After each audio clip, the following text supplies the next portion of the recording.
যেভাবে দীপুচন্দ্র দাসকে বাংলাদেশে জিহাদিরা খুন করেছে তার বিরুদ্ধে যে এলিগেশন ছিল ব্লেসফেমি সেটাও প্রমাণিত হয়নি। এটা ভিড়তন্ত্র সুয়ারের মতন এরা বাংলাদেশে হিন্দু এমনি অল্প সংখ্যক হয়ে গেল, শেষ হয়ে গেল। যেভাবে খুন হয়েছে এই বাংলার পুলিশ গতকাল কলকাতা লাঠি চার্জ করেছে। এখানে আমাদের পিসফুলি প্রসেশন ছিল যে সুয়ারের বাচ্চা ইউনুসকে ফাঁসি দেবো, আমরা পুষ্পুতলিতাকে ফাঁসি দেবো হাবড়া ব্রিজে, কিন্তু পুলিশ ম্যান হ্যান্ডলিং করেছে।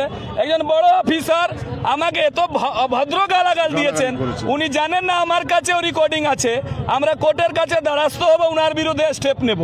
কেন পুলিশ জেনে বুঝে এইগুলো করছে। আর এই বাংলাকে আমরা মুসলিম বাংলা হতে দেব না। সেরা বাঙালি ডক্টর শ্যামাপ্রসাদ মুখোপাধ্যায়ের বিজেপি রয়েছে, রাস্তায় রয়েছে, মরে যাব, বাংলাদেশ বাংলাকে বাংলাদেশ হতে দেব।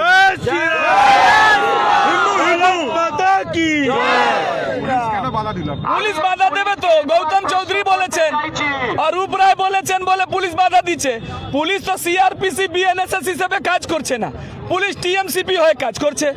তারা বাধা দিচ্ছেন, তারা তো হিন্দু আর রইলেন না, পুলিশ তো বিক্রি হয়ে গেছে, দালালি তো বিক্রি হয়ে গেছে। আমরা বিক্রি হয়নি, আমরা মরে যাব, বাংলাকে কিন্তু বাঁচাবো। এটা আমাদের মাটি, এটা বাঙালি হিন্দুদের অগ্রাধিকার এখানে থাকবে, আর তার জন্য আমরা লড়ছি।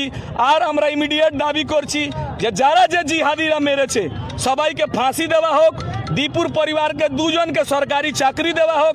এখানে চলে যান আপনি উত্তরপ্রদেশ, কোনো ঘটনা হলে মুখ্যমন্ত্রী টুইট হয়, একটা মেয়ে মারা গেছিল হাতরাস টুইট করছেন, আর দীপু এত পাশে একটা টুইট আমরা পেলাম না।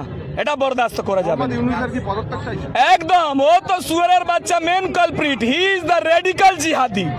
তার ইস্তিফা হোক, ইন্টারন্যাশনাল কোর্ট তাকে ফাঁসি দিক।